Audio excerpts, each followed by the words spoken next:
I cannot tell if that is blurry, but it doesn't matter. My face is the least important part of this video. What I'm going to jump into now are the top 5 myths I hear regarding new construction homes.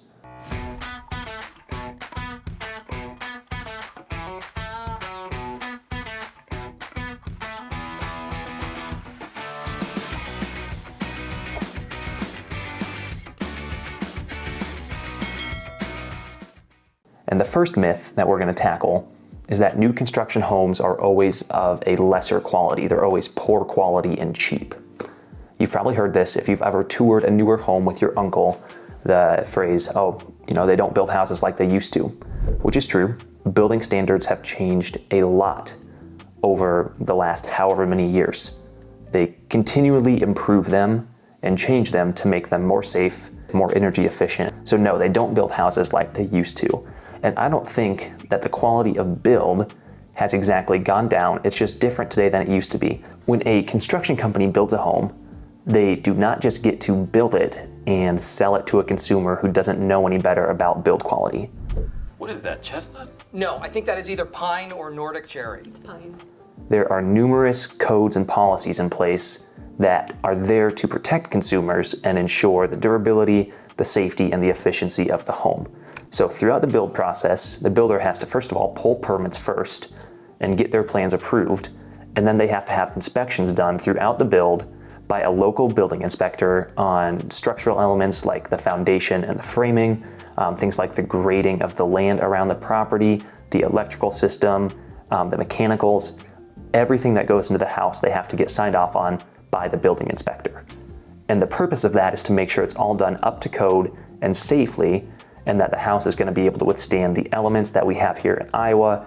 I'm talking heavy snow, lately tornadoes, wind, termites, things like that. However, I can't stress enough that even though there is a local building inspector signing off on these things, you need to have a private home inspector inspect your home before purchasing. Because the local building inspector, well, yes, they're signing off on their things according to the city, they are not checking every little detail. They're making sure things are up to code, but there's many things that they're gonna overlook. Things like masonry and flashing on the outside of a home. They won't scope the sewer line. I've had before a $600,000 new construction house. It was signed off on by the city, it was ready to go. My clients bought it, we scoped the sewer line and we found a deep belly where water was pooling. Now a little belly, that's okay. A deep belly is bad. So we went to the builder and they had to dig up the front yard and repair the sewer line. Would have been a $10,000 repair for my buyers. The city had already signed off on it, they just didn't know. The quality of a home, I think, is determined, a lot of it has to do with the builder, but more so than the builder are the individual subcontractors and site supervisors that they have for each house. There's a lot of builders around here, D.R. Horton, Destiny Homes, that have large operations, and so they might have a really great site supervisor on one side of town who's not overlooking the houses on the other. They might have really great subcontractors doing concrete over here, but on these houses over here, they might have a subcontractor who doesn't have as much experience, has some worse employees working that day. Mega! I'm reinforcing the header! That's great, buddy. Just because like D.R. Horton builds a really great house here, doesn't mean that this house over here is gonna be just as good. It's all dependent on the individual subcontractors that do the work, the supervision they have, and that's why when you're buying a new construction home, the quality is not automatically less. You just have got to make sure you get it inspected by someone who's going to come in and scope the sewer line, who's going to make sure all the mechanicals work, make sure there's no leaky faucets, make sure the flashing is all installed properly, all of that stuff. You definitely get what you pay for, and there are some builders that are going to use just all in all higher quality building materials, things like 2x6 construction, better insulation. But just because a $300,000 new construction home has cheap feeling flooring, cheap cabinets, low-end appliances, it doesn't mean that the house is inherently worse in quality structurally or that it's going to fall down in 30 to 50 years or cause a ton of issues for their new owner. Myth number 2 is that there is a general perception that new construction homes are more expensive than their resale counterparts. And just looking at the broad strokes data, yes, this is true. If you look at the median price per square foot of all new construction homes in our market right now, under $500,000, the number you see is $244 per square foot. The resale number for the same criteria is $198 per square foot. So that's a big difference.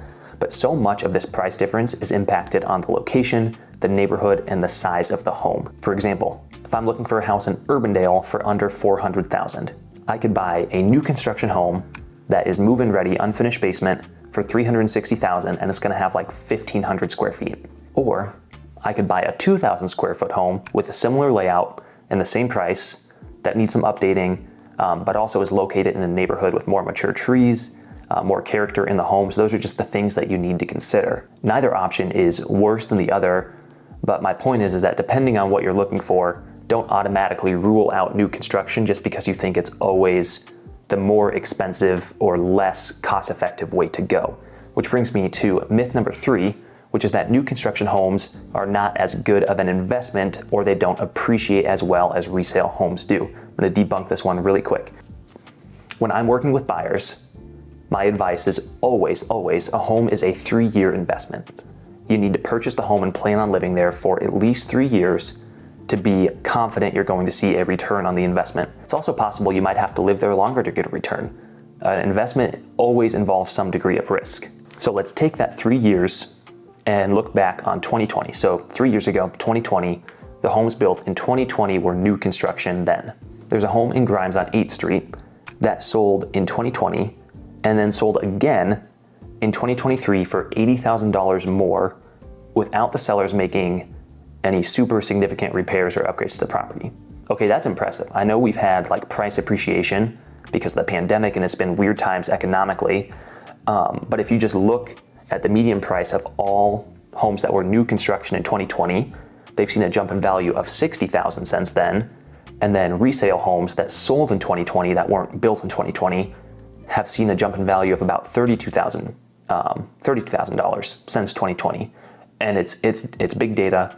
There's discrepancies, there's outliers and stuff, so it's not like this is just a general rule of thumb, but I'm saying new construction homes have apparently appreciated better and been better investments for the people that bought them in 2020 than resale homes were then. Myth number 4 about new construction homes is that there are always all sorts of delays and changes in the timeline. We've all heard the horror stories of people's custom builds taking much longer than they were initially told.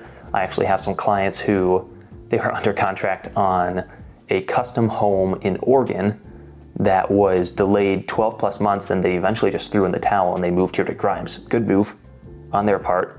But there's some degree of truth to this one, right? Like when you're building a property, especially, I keep on bringing up the pandemic, supply chain issues, labor shortages can drastically delay when you are able to actually move in and live in the property. But I'm not saying this is always the case. For as many of those horror stories as I've heard about custom homes being greatly delayed, I've also heard plenty of success stories where people are able to move into their custom homes exactly when the builder told them.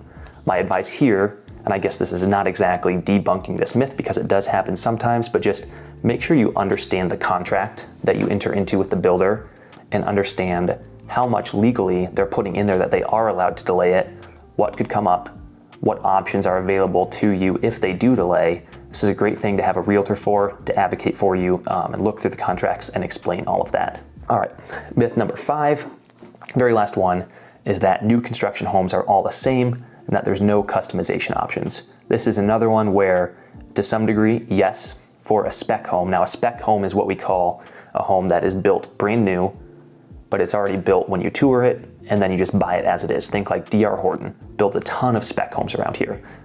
Destiny Homes does a lot, Greenland Homes does a lot. Even like higher quality, higher end, like Frampton Homes, they do a lot. There's a difference between spec homes and build to order and custom homes.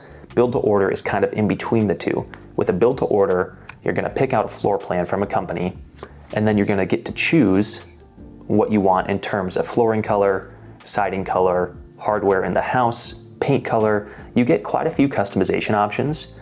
And now there are some that are gonna add cost to the home, like if you want the porch to be covered rather than open, it'll be probably a few $1,000s more. You can play with how many garage stalls you want. So just be aware of that going into it. But with a build to order, which is not that much more expensive than a spec home, you're gonna have some options to actually make the home your own. If you have the time, It takes probably about 90 to 120 days for most builders around here. If you have the time to do a BTO, build to order, I would almost always recommend that over a spec, just because I think you get to customize it, the process is more fun. And you can also do inspections throughout the build process to make sure everything is being done the way it should be. And then with custom homes, just be aware that the more big changes you make, or the bigger the change is, the more of an impact it's gonna have on the ultimate price of the home. Again, make sure you have a realtor involved in the process, advocating for you and explaining this to you. So those are the 5 new construction myths that I hear a lot. I've had the privilege of working with a lot of people moving to Iowa, purchasing new construction homes. It's tons of fun. That's why I do this channel, because I get to meet people like you. So if you are considering a move to central Iowa, to the Des Moines area, if there's anything I can do for you, or if you just have any questions about this video, give me a call, shoot me a text, send me an email. My contact info will be on the screen, in the description below. And I have plenty of more videos like this designed to give you value about the area that I hope you move to. I'll see you guys in the next one.